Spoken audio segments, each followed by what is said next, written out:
Let me tell you, if you're listening right now, if you're one of the billions listening, and you're a healthcare entrepreneur or a founder or anybody who's listening or a physician, long form video.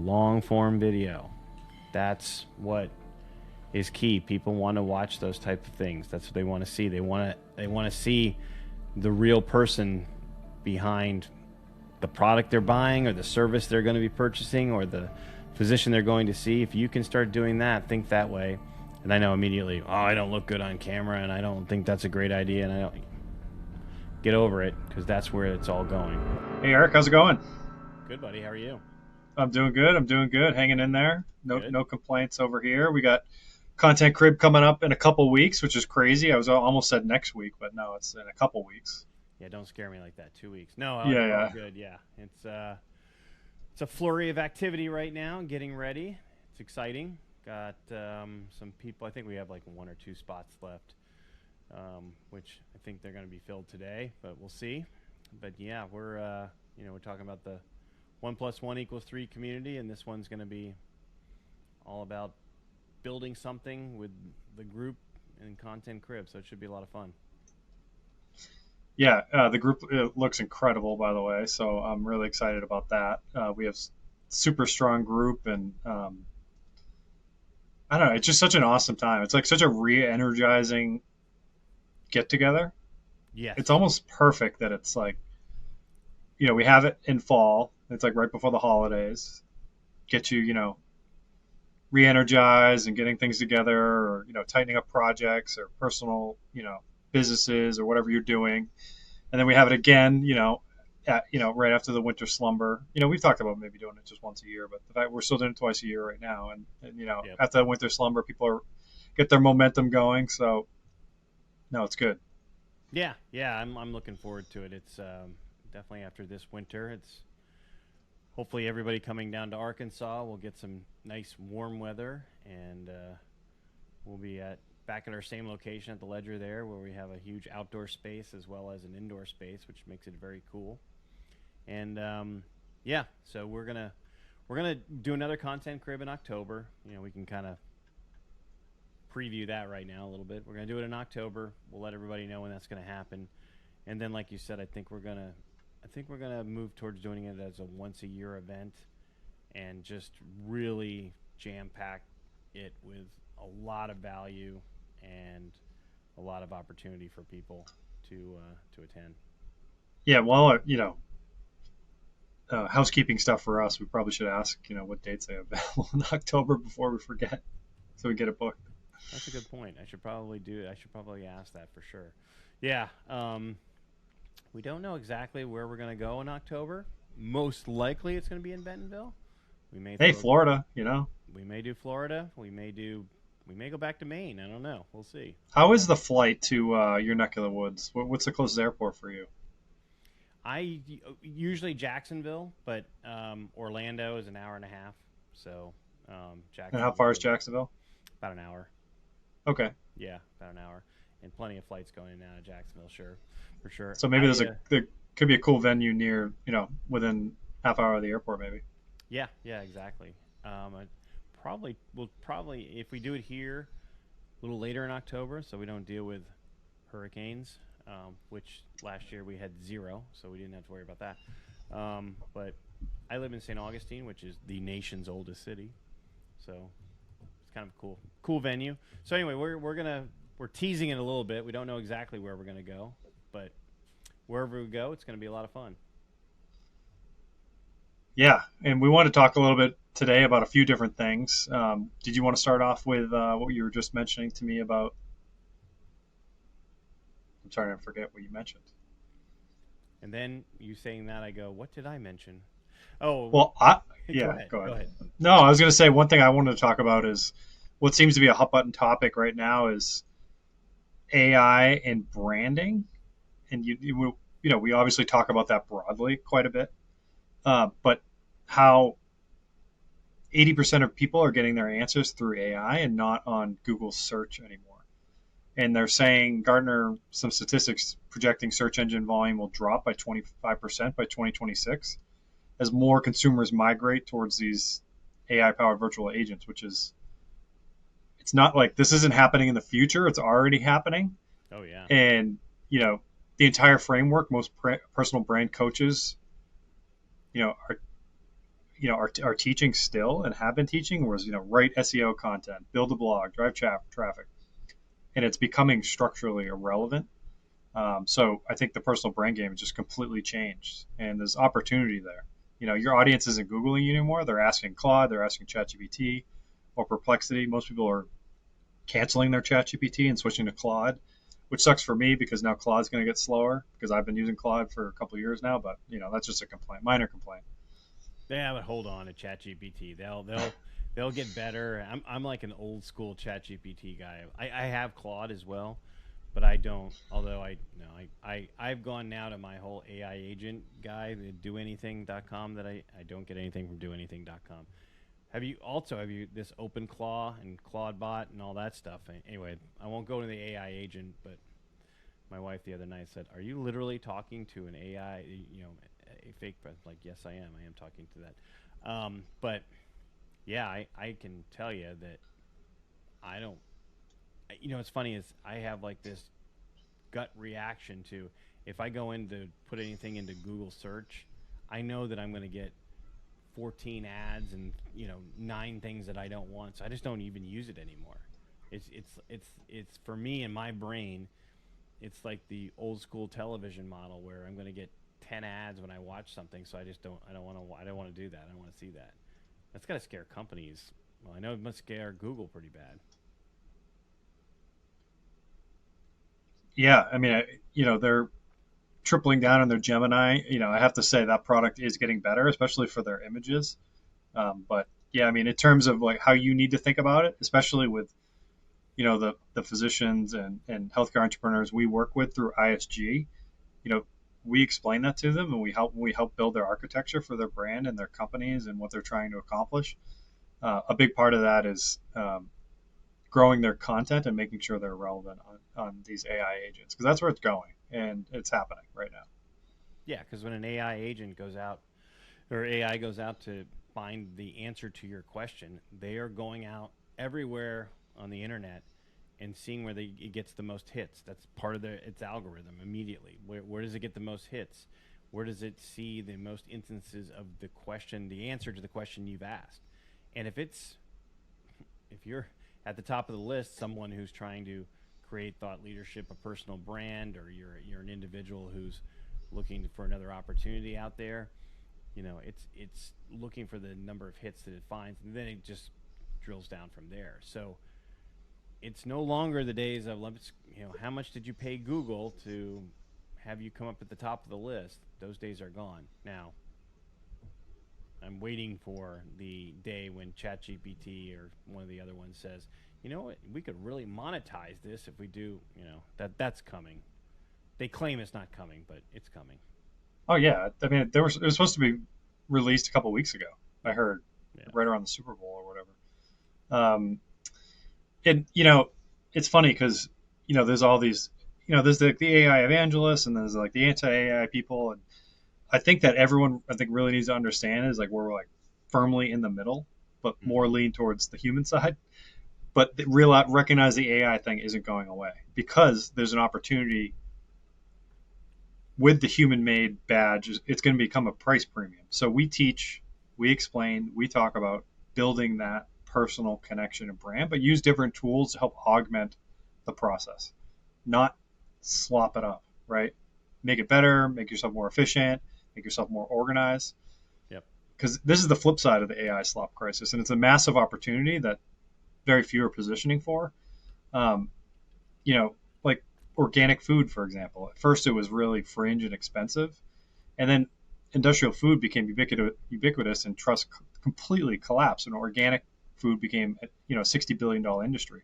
I really believe we're at the beginning of a similar cycle with human-made thinking and human-made content and human-made relationships. And this got me thinking earlier when you had brought up in-person events and whatnot too. That's a great analogy with the food because that's exactly what's going on right now. And I was watching Alex Hormozy. I consume a lot of his content. It's great. What he's doing right now is really good. There's a lessons and teaching and things of that nature. But they were at some large event, and they started, introducing people. Like there was these A-listers or whatever, and they got a little bit of applause. And then they started, you know, introducing, YouTubers and things like that, and a whole ton of applause. And then the live streamers were like the one who got the most applause. So it's what's happening in our culture is, here I go down maybe a deep rabbit hole here, but please go. What's going on in our culture is people yearn for real interactions, watching people that are real, not the days of the, let's watch a movie and this A-lister is, popular and it's going to make me turn my head.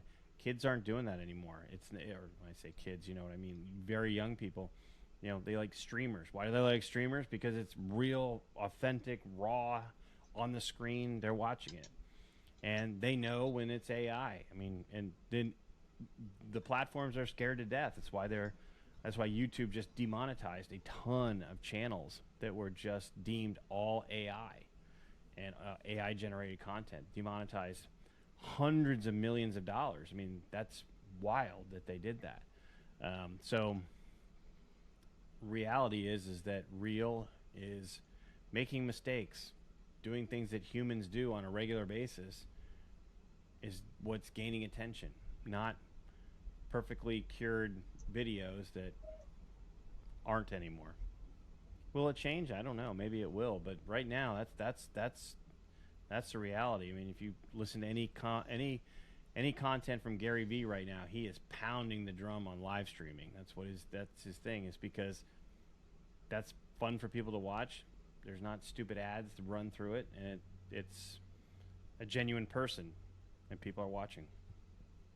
Yeah, the personal brands and companies and brand companies that are loudly signaling and proving human authorship are gonna have they're gonna own that premium positioning before it becomes obvious to everybody else. So I agree with you. I think that it's a real opportunity. I'll be interested to see how some players in our healthcare space kind of take advantage of this. I see like on a clinic level that there's more and more physicians that are doing kind of like live stream Q&As to get their get their audience involved, especially if they have a telehealth platform and they can grow kind of nationally through social media. So yeah, just a way to think about it.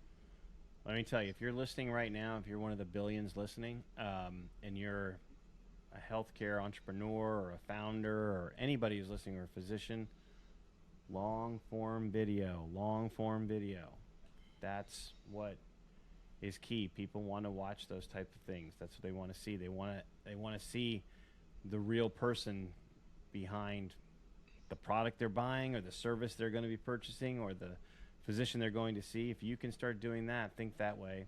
And I know immediately, I don't look good on camera and I don't think that's a great idea, and I don't. Get over it, because that's where it's all going.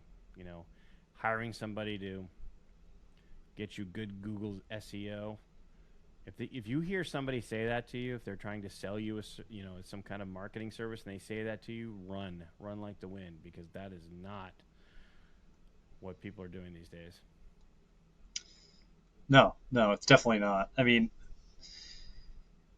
they charge a pretty penny too, right? And it's definitely extremely watered down, and it goes back to what I brought up earlier with how that was the old playbook, and now the new playbook is agents and personal branding. So finding that happy medium for sure.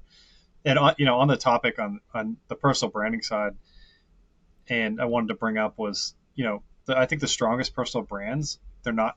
And we talked about this, I think the last like 6 or 7 episodes. They stop trying to be everywhere, and I definitely used to do this. And I think it was a good exercise for me to understand how to put my voice out there as I started to narrow it down. But I definitely used to try to be everywhere, right? Yeah. But more creators are moving toward spaces that they own by really talking to that direct audience, but also owning the assets they're creating. So newsletters, really cool websites, communities, the rise of this AI generated content is making people focus on their unique voice again. And people respond to those who really have something only they can say with an edge, like not being afraid of like putting their opinion out there.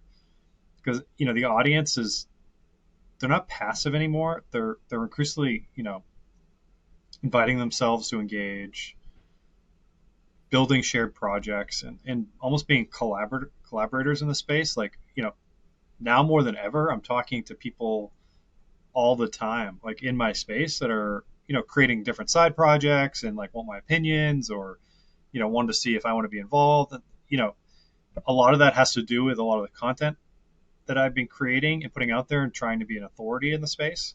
But I also think it's inviting to other people to collaborate more, and I really think that's a really cool part of it. I don't think that was really as much of a thing a few years ago. I think people were much more in their own lane and just working on their own thing. And that's a big theme of what our content crib coming up in a couple weeks, it's all based on. And I think it's just a really cool time, and space we're in, because communities are replacing just simple audiences. Yeah, well, you said it best a few episodes ago, where you said the consumer is more educated than ever before.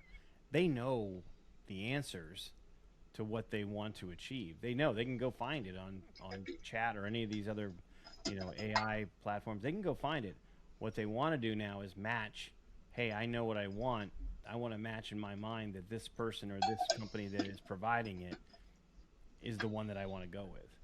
So that's where the branding really comes into play. And for so many, I see it out there, and like they're, Dr. Adrienne Towson. So I'm gonna shout her out. She starts dancing on her video in LinkedIn, and I'm watching. I'm like, how does she do that? How does that happen? And then I know she's got a new clinic that she just opened up in Pennsylvania for women, and I told my wife about it. I'm like, oh yeah, she's the one who does it. You know what I mean? But it's like when somebody goes to find out about a women's clinic, and I'm probably describing it incorrectly exactly what she does, but what she does in Pennsylvania when they go, it's a longevity optimization clinic based on motion and precision medicine. Well, I mean, she has mostly women clients, but she's also seeing men too. Yeah. Gotcha. See, you're the smart one here, because I think. Well, she's a client of mine too, so it's a little easier for me to describe. Well, I just think she's the cool dancing doctor that I know. Yeah, yeah. And I tell my wife, you should go see. Yeah, but you're making a very good point here. Yeah, but you're very exquisite in the explanation that you gave. I have to be. It's my job. Yeah. Okay, there you go. She's my client. The explanation that that the lady who's super cool that I've met a few times now, and she dances, and I'm always watching, like, oh, We'll have to have her on. Is she in Italy today, or where is she? Yeah, I know. And I'm like, all right, well, anyway, all that to be said is, I don't remember. I mean, I can go Google and find out whatever, but I make a connection with what I see that she's doing, video wise. So that's what I'm trying to say is, and she is masterful in what she's done, going from I think a complete novice, like we all have, to she's pretty impressive what she's accomplished. Big time. I mean, I agree with you. And that's just you. Like, what else is everybody else saying when they see, in such relatable storytelling of her transition and daily basis, and her wins, her struggles, her story, her passion. It's really inspiring stuff. And I think, we're all cheering for her. And, she's got a big cheering group, rightfully so. I mean, she's a great person, but that's the way the story needs to be told. And that's what people want to engage with. And, I'm, chomping at the bit, like, until she can get, physician licensure in Massachusetts so I can see her remotely, or, when she gets physician licensure in Florida so she can expand to, I don't even know if she wants to do this, but I'm just hoping someday that happens. We're advising her from our podcast. Yeah, exactly. Probably have her on, instead of talking. That makes a lot more sense. Probably just have her on. But yeah, it's pretty cool to watch. But back to my original point, which I took way too long to explain. If you're looking for someone in a clinic like that, you can go into chat and find it. But then you're going to Google, and what's going to come up is all her videos, and you're going to make a natural connection. And so that's what people want to do. They want to make a natural connection with the company that's providing the service, the product, or the physician who's, obviously wants to see you. Mm-hmm. Yeah, I mean, it just like to put a bow on this, topic is, what I think we're both trying to say is the broadcasting era of personal branding, where you push content at followers, is dying. It's pretty much dead. Yeah. The loudest brands aren't the winners anymore. The ones that win are the ones that make the audience feel like insiders, like we just explained with Dr. Towson. It's think less I have 50,000 followers and more I have 500 people who'd miss me if I disappeared and stopped posting tomorrow. Boy, and on that note, I think we should end the podcast. Okay, yeah, we'll end it. That is dropping the mic right there. Perfectly said. All right. Yeah, well, yep, all right. Well, that's an episode. We got to record probably a couple episodes next week before the following week. So. Yep, absolutely. Let's do it. And Content Crib 6.0, March 20th. If you're interested, shoot us a DM.